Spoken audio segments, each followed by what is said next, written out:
Yes, I'm doing quite a lot of catching up on showing you the internals of clocks.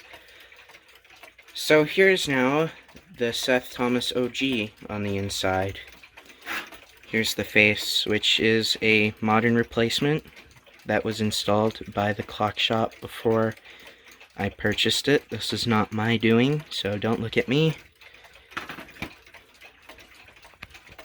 Here we can see the two weights. On the right is the time side, and on the left is the chime side.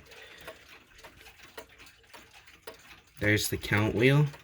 What's interesting is this OG movement is equipped with an alarm, which I don't see a lot of OG movements with alarms. So there's the alarm assembly.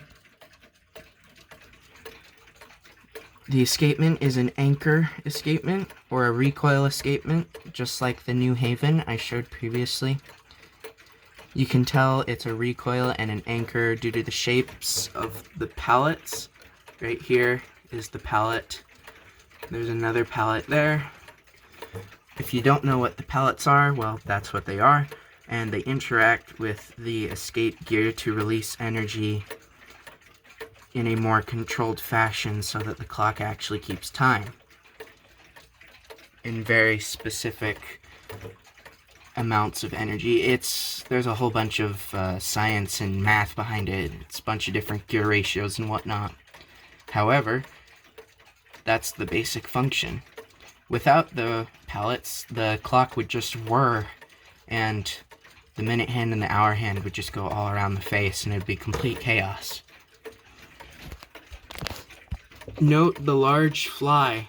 These 30-hour OGs have very large flies due to the small gearing, I think I want to say, and the amount of force that this weight on the chime side provides to the movement. It needs a lot of air resistance to be controlled. It's fast even with that. Too close to the hour.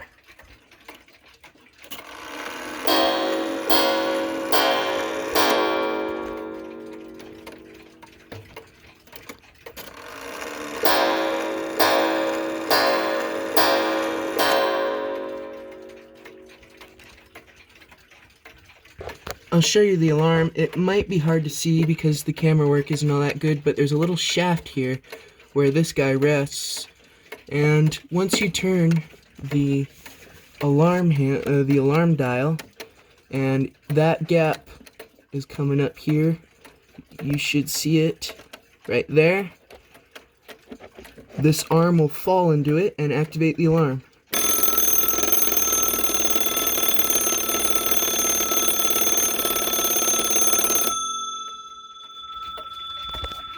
And then on the alarm, there's a mechanism here to prevent overwinding.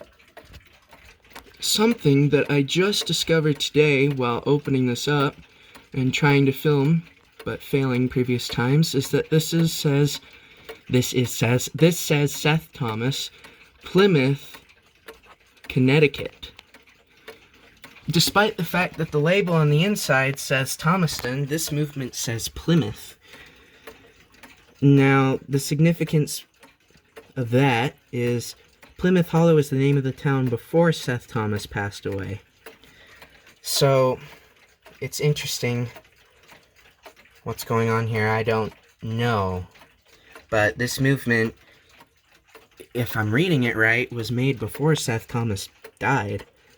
So, it might be older than I actually thought.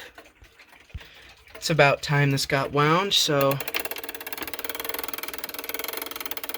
up she goes.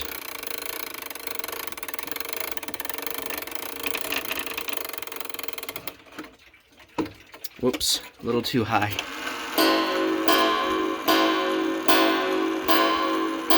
There we go. Now notice something that happens when I go to wind the time side.